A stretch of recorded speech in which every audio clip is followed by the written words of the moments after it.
This is More to Say with Randy Naughton. Interesting conversations with interesting people.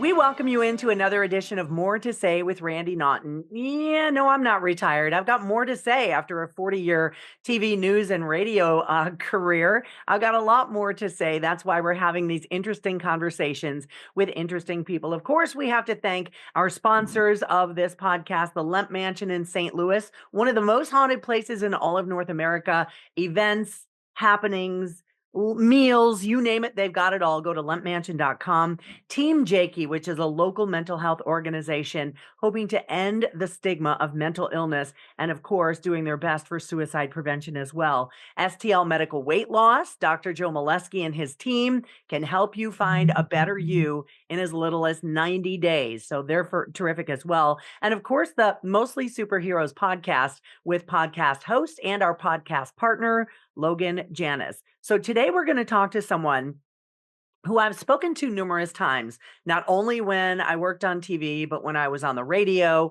and to talk about having a fascinating story, a fascinating history, and somebody who made a fascinating impact on a fascinating world. The world of chess is an understatement. We would like to welcome Susan Polgar. She is a world-class champion chess player, an instructor, a champion, and of course now author of the new book called The Rebel Queen, Cold War, Misogyny and the Making of a Grandmaster. It's coming out in March. And Susan, welcome. I'm so happy you agreed to join us. Hi, Randy. It's my pleasure to join you. Thank you for having me. Of course. Now, your story is one literally out of the movies. And I'm hoping someone is going to make a movie out of your life story because this is incredible. Let's start with the game of chess. First of all, we come from St. Louis, and there's something in St. Louis called the World Chess Hall of Fame and Museum, where they have worldwide televised chess matches and tournaments, and grandmasters come here. Is the game of chess on a lot of people's radar today? Because, you know, you have the influx of literally video games and all kinds of other things. I think very much so. I think one good thing from all the bad things that the pandemic brought to us was that the popularity of chess has actually grown tremendously. When we were so restricted of what we can and cannot do during the pandemic, chess was one of the things that actually became maybe 104 more popular. Also, it happened to be coinciding with the release of the Netflix TV series Queen's Gambit. So between those two things, actually, chess is living its renaissance. And of course, not least to the great support of Missouri St. Louis benefactor, Mr. Rex Sinquefield, who has put chess on the map. Yeah. Not just in St. Louis or Missouri, but it became the capital for chess of the United States and even worldwide. As you said, the top chess players from all around the world meet up in St. Louis nowadays, and they have world-class competitions, national and international. Now, I think I've confessed this to you before. When I was in middle school and into high school, I was a member of the chess club. And me being in my early 60s now, I don't remember how to play it. Could I pick it up again easily? I don't remember. I know the names. There's a queen and a king and a rook and a knight. I remember that, but I don't remember the strategy. In one word, what is the strategy of chess besides win? Well, I don't think I can summarize it in one word. Okay. But I think if you knew once how to play, it's like riding a bike. I think within a few days, you'll get back to it as of playing. Obviously, to play well and keep winning, it takes knowledge and practice and learning. And there are many wonderful resources. You know, I have, for example, a book series, Learn Chess the Right Way. So there are many resources that can help you if you choose to. But unlike some other things, chess is very delicate and in a way very not so obvious, you know, like, okay, in basketball, you have a ball, there is a hoop, you have to put it in the basket, you know. But in chess, it's a little bit more hidden. The checkmate Right. can come 30, 40, 50, 80 moves later. So things are not quite as obvious. But at the same time, as they say, the more effort you put into something, the more you reap the joy when you actually get it. So it takes a little slower to get there, but it's well worth the effort. Well, maybe I'll pick it up again because I don't know if you've noticed, I have not slowed down really since leaving television a little while ago. So I rather enjoy doing what I'm doing. And, maybe someday, I think it's that strategy and that's a forethought. And like you said, 30 moves ahead. It's like, how in the world can you wrap your brain around that? And more and more children are embracing this as well, right? Absolutely. Chess has a tremendous amount of social and educational benefits, as my foundation is supporting that already for over 2 decades. And, we open doors through chess to those benefits, such as improved focus, such as planning ahead, such as analytical skills, such as problem solving, just to mention some of the most important life skills that one naturally needs to practice when plays chess. So I think chess is really a lot more than just a game. It's really very beneficial for young people as well as older people to avoid or delay Alzheimer's disease. What you just described to me sounds a lot like strategies in business. Do many corporations adopt this type of philosophy that is an everyday thing in chess? Absolutely. There are several financial companies, for example, that specifically recruit chess masters or grandmasters because they believe that those analytical skills, risk assessment, decision making skills that we practice literally move by move by move in every game we Yeah. play, those are the skills that are much harder to teach rather than the specifics of the investing. Yeah, I definitely can see the correlation there. I did want to ask you about your foundation. Where can people go to learn more? Because I know you are an incredible advocate for the game of chess, moving it forward, keeping people engaged. What is the name of your foundation? Where can we It's go? it's just like my name, Susan Polgar Foundation.org, simple. And we do a lot of things. In fact, coming up in June, we're doing the next edition, which we run already over 20 years, the Susan Polgar Foundation Girls Invitational, which is a very unique event. We're co-hosting it with Webster University, Yeah. who has been a great partner for over a Well, you decade. led the Webster University chess team to how many championships? We won 7 Final Four championships while I was the head coach, and Yeah. I'm very, very proud of it because our students have won more national championships, world championships, major titles, Olympiad medals than all other collegiate programs combined. You must So feel it very was. proud. I'm extremely proud of Yeah. them. They worked extremely hard, and obviously it's their winning, but it's our winning at the same time, and Webster's winning, obviously. One thing that I want to, I think one reason that you and I connected so much over the years, again, we've spoken many times when I worked on television and of course radio interviews as well. One question that comes up, and this is debatable for many people: is chess a sport? Absolutely, it's obviously it's a combination of sport and science and art, as they say, and.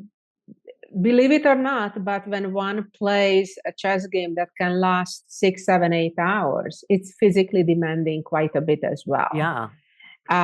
Or when they play the faster time controls and they play similarly long, it's extremely can be stressful and demanding, not just mentally but physically as well. In fact, research Yeah. has shown that in big championships, the contenders often lose multiple pounds during a game. Wow, You that's an wouldn't think. incredible that's Yeah, incredible. yeah. I want to talk about chess on the world class level. Globally, there have been some scandals, cheating and I'm not playing with this person and people storming out away from the game. It's not without its drama, just I guess like any other sport, right? Well, unfortunately, drama is part of life, I guess. Yes. Sometimes I wish there would be less of it, and it would be more of the positive things, which is the majority of the day. But unfortunately, a little bit that's how the tabloid works, and some newspapers or media work, that they want to sensationalize some things, when everything goes normal and calm, it's not as exciting, for some people. With that said, cheating is a serious issue, obviously, in chess, because our little, smartphones can beat basically the world champion human chess players as well. Wow. So that's kind of the danger. With that said, it's very easy to accuse somebody, but in some cases, there has to be a proof. I mean, sometimes people were accused of being of cheaters, when there may not have been sufficient proof. So it's a delicate issue, but in general, it's definitely an issue that if two people play and one claims he goes out for having a smoke, let's say, and in the meantime checks what's going on in the position on the chessboard on their smartphone, obviously will come back as a machine, and will win the game. Wow. So yes, it's something that the organizers really need to find measures to prevent as much as possible. And for example, the St. Louis Chess Club has been doing everything they can, and a good job in minimizing that opportunity. Hey, it's Randy. If you or someone you know is struggling with their mental health, there is help. You can reach out for that help immediately by calling the 988 Suicide and Crisis Hotline. You can chat with them, you can text with them, or talk to them on the phone 24/7, and it's all confidential. Now, Team Jakey is a local organization in the St. Louis area working tirelessly to help others who are struggling with their mental illness. This family knows all too well the devastating effects of losing a loved one to suicide. So they want to help. More to Say podcast is proud to partner with Team Jakey here in the St. Louis area with the number of events they have coming up for the rest of the year. So they're going to be hosting these events. We will be a part of it. So if you want to help out, follow Team Jakey on Facebook and keep up with us on the More to Say podcast as well. Together, along with More to Say and Team Jakey on Facebook, we can help end the stigma. Hey, it's Logan from Mostly Superheroes, the podcast, here with a very special announcement. Alamo Drafthouse St. Louis hosts their program Charity on Tap, where they support local groups and organizations that need their help. Next up on Charity on Tap at Alamo Drafthouse St. Louis is Team Jakey, End the Stigma. Team Jakey has been ending the stigma in the St. Louis area for over 11 years, helping advocate for mental health resources and support, and partnering up with groups like the American Foundation for Suicide Prevention Missouri and Provident Behavioral Health in St. Louis.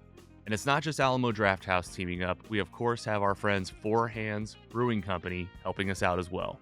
Beginning April 1st at Alamo Drafthouse St. Louis, for every Four Hands citywide American Pale Ale purchased, $1.50 will be donated to Team Jakey to help support their mission to end the stigma. The first 100 patrons will receive a prize pack, a limited edition koozie, and sticker pack, and more. Big thank you to Alamo Drafthouse St. Louis for their generosity with Charity on Tap, and Four Hands Brewing Company for helping out with the cause as well. You can learn more about Team Jakey on Facebook and at mostlysuperheroes.com/Team Jakey. You can also see our event details, mostlysuperheroes.com/events. That's mostlysuperheroes.com/events. Hi, Dr. Joe Molessi with STL Medical Weight Loss, alongside Randy Naughton. Have you ever heard of those weight loss shots? I decided to tackle my health issues by taking this journey myself. Join with me. Visit stlmedweightloss.com or call. Change your life in less than 90 days. Well, it's time for another Lemp History Minute, sponsored by the Lemp Mansion in St. Louis. Did you know that in 1980, Time magazine published an article in which they named the Lemp Mansion in St. Louis one of the most haunted places in all of North America? Many say the Lemp Mansion is haunted because 4 members of the very wealthy and successful Lemp family died in that mansion, 3 of them by suicide. Now, since those days, many people have dined at the mansion or even stayed overnight, had events there, and a lot of them sort of reported some very eerie occurrences. Faces peering out of windows, unexplained eerie events, noises being picked up by paranormal equipment. Today, the Lemp Mansion is thriving as a restaurant, as an event space, as a really cool place to go for all the fun events they put on, scavenger hunt, boozy bingo, tours, you name it. And this is the perfect time of the year to book you and your friends at the Lemp Mansion, whether it's just to have a lunch or a dinner, or if you dare, stay overnight. And if you haven't visited the Lemp in a while, do check them out and all the great events they have. Their website, lempmansion.com. And for those who've not visited the St. Louis Chess Club, Hall of Fame and Museum, it's in the Central West End in St. Louis, and it literally is home to world-class chess grandmasters who come here to live now and to practice in this setting. And it's really become the epicenter of the chess world, which is amazing because you see it in movies portrayed on, in city parks, and you see it in old films, and you see it in, like you mentioned, the Queen's Gambit, that streaming series, which I'm sure elevated the popularity of the game of chess as well. I want to talk about your history. Now, you may have noticed Susan does have an accent, not a St. Louis accent. And another reason she and I connected is because we are both of Hungarian descent. My grandparents came right from Hungary into Canada. My mother was Canadian. And then you wrote this book. I want to tell everybody, first of all, kind of laundry list of your accomplishments. You were born to a Jewish family in the Cold War in Budapest. You turned into one of the greatest female chess players ever. In '84, at the age of 15, you became the youngest even to earn a #1 ranking. Then in '85, you made history by qualifying for the men's championship, but they wouldn't let you because you're a girl. In '91, you broke the gender barrier by being the first female in history to earn the men's Grandmaster title by norms and ratings. And then you're only player in history to earn all 6 of the world's most prestigious chess crowns, the chess crown, triple crown, the individual, and team Olympiad gold, #1 ranking. And then we mentioned your coaching career, your college chess dynasties, an amazing legacy. And now you've written this book. You've written the book called The Rebel Queen, The Cold War, Misogyny, and the Making of a Grandmaster. Why did you think, and I know you've written many, many books on chess instructions and the game of chess and all that stuff, but why did you think it was important to chronicle your life coming up from Budapest, Hungary to today and all the stories you have to tell? Well, the book means to inspire and motivate everybody out there who has doubts if they can do it.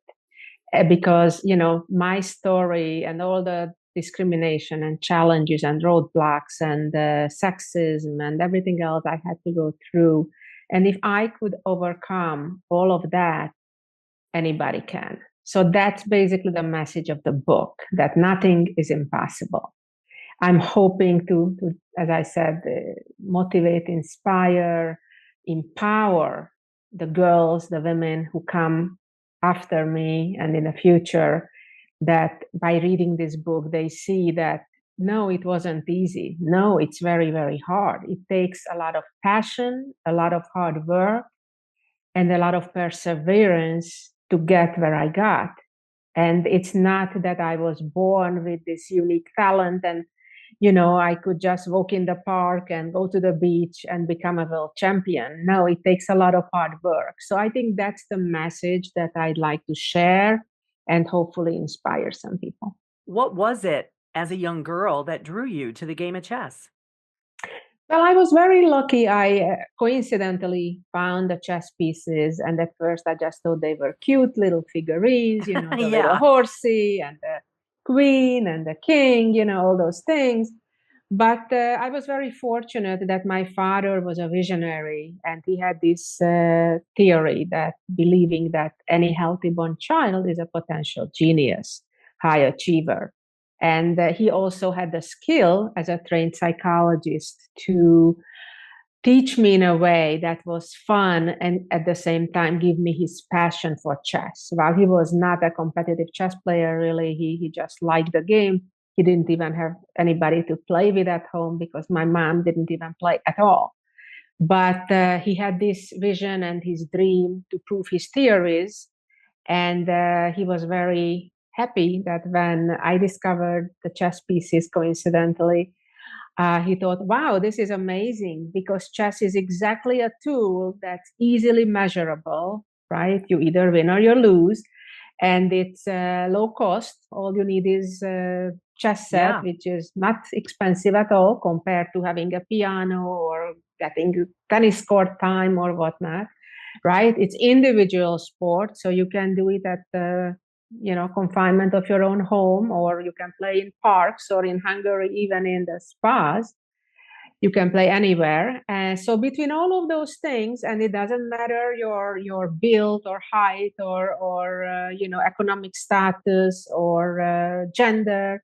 So for so many reasons, it felt just like the perfect tool to actually prove his theories that with hard work and lots of passion, exceptional results can be accomplished. Do you think that your father's background in psychology helped you in that realm? Very much so, absolutely. Yeah. Not only that, he was a fantastic teacher in, as I said, introducing me to the game, as well as later on, obviously, handling the stress of competition and all of that. But really, I think I learned a lot, not just that something I used during my competitive years, but then later on when I became a coach myself, first of my sisters and then eventually of my collegiate teams, first at Texas Tech, then at Webster University. I think I definitely managed to use things I learned from him over the years. So I got to ask, who plays you in the movie version of the Rebel Queen? Well, we don't yet have a movie version. It sounds like a great movie. It really does. Well, that's actually one of the purposes of the book. I'm hoping that some producer, director out there will get inspired that, maybe it's an interesting enough story to make it a movie. Nat Geo has actually done a documentary of a little bit of my life story called My Brilliant Brain. So that was a big success.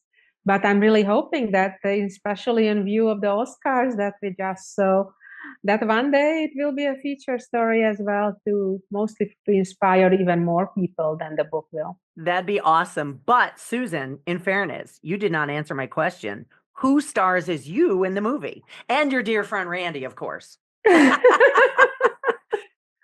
Well, I don't know. I mean, I think that's really not for me to say. I mean, there are lots of great actresses out there who I think could play the role well. I think so too. Yeah. Could be Gal Gadot, could be, other people.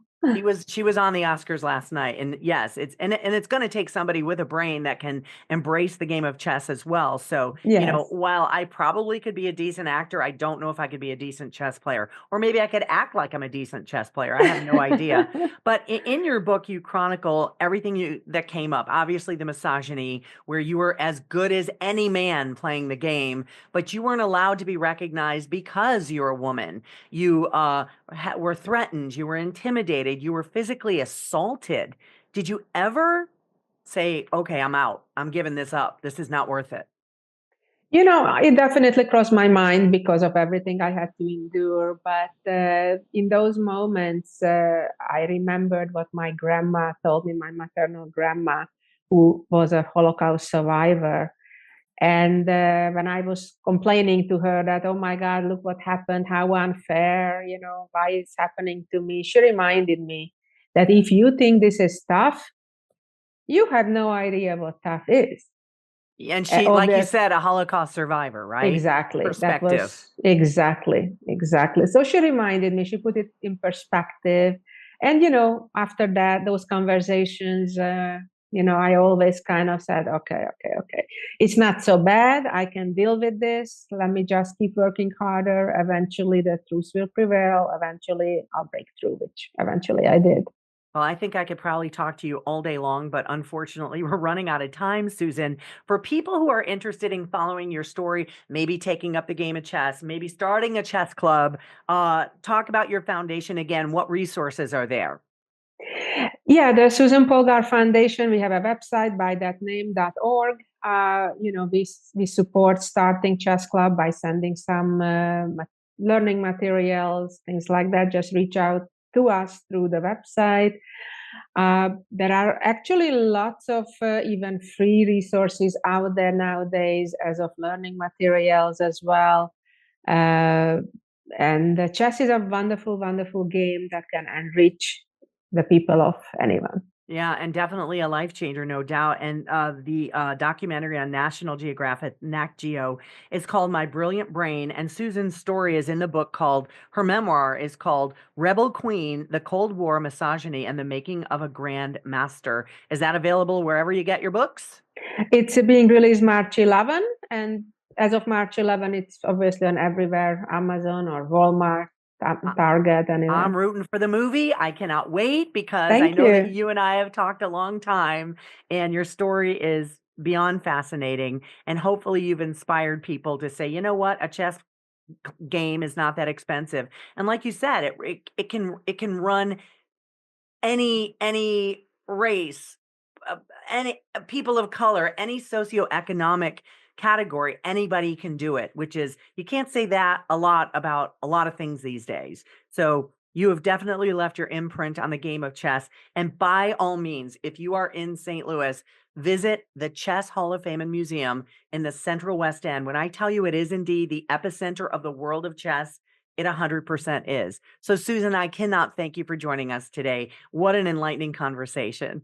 Thank you. My pleasure. Thank you. And of course, thanks to all of our sponsors as well. The Lemp Mansion here in St. Louis. Go to lempmansion.com. Events, meals, hauntings, stayovers, you name it. Team Jakey, which they're advocates for strong mental health and suicide prevention in St. Louis. You want to check them out on Facebook. And the Stigma of Mental Illness. STL Medical Weight Loss. You want to check them out with Dr. Joe Molesky. And of course, my podcast partner and producer, Logan Janis from the Mostly Superheroes podcast. Thank you so much for joining us today. I appreciate you. And until next time. This has been More to Say with Randy Naughton. Interesting conversations with interesting people.